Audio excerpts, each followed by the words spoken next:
नमस्कार। 2 अगस्त 2021 को हमारे माननीय पीएम श्री नरेंद्र मोदी जी ने डिजिटल पेमेंट की एक नई मेथड, एक नया मोड लॉन्च किया।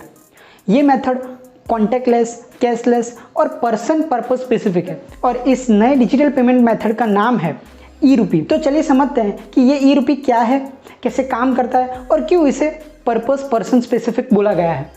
So let's get started.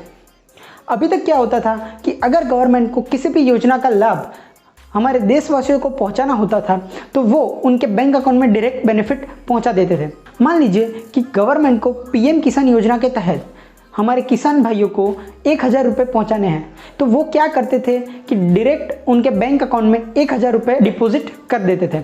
लेकिन उससे क्या होता था कि गवर्नमेंट ये ट्रैक नहीं कर पाती थी कि जिस भी हेतु के लिए ये पैसे भेजे गए हैं उसी हेतु के लिए ये उपयोग हो रहे हैं या नहीं।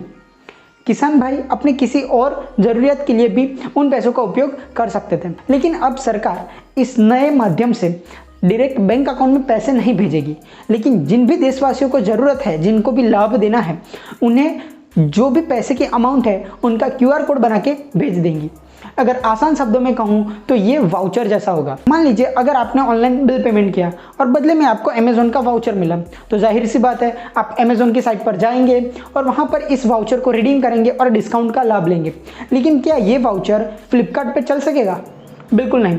तो इसी प्रकार से कुछ ई-रूपी काम करता है। मान लीजिए अगर सरकार ने आपको 1000 रुपये का QR कोड कोविड वैक्सीनेशन के लिए भेजा, तो ये QR कोड सिर्फ कोविड वैक्सीनेशन सेंटर पर ही रिडीम हो सकेगा और कहीं पर इसका लाभ आप नहीं ले सकते और दूसरी कोई चीज़ भी आप इन पैसों से नहीं खरीद पाएंगे। अगर सरकार ने 1000 रुपये का QR कोड हमारे किसान भाइयों को खाद और बीज के लिए दिया है, तो वो QR कोड सिर्फ खाद और बीज की दुकानों पर ही काम करेगा और कहीं पर काम नहीं करेगा। और इसीलिए इस पेमेंट मेथड को पर्सन एंड पर्पस स्पेसिफिक बोला गया है। तो चलिए अब बात करते हैं इनके कुछ फ़ायदों के बारे में। तो सबसे पहले गवर्नमेंट ये ट्रैक कर पाएगी कि जिस भी हेतु के लिए पैसों को भेजा गया है उस हेतु के लिए पैसे उपयोग में लिए जा रहे हैं या नहीं।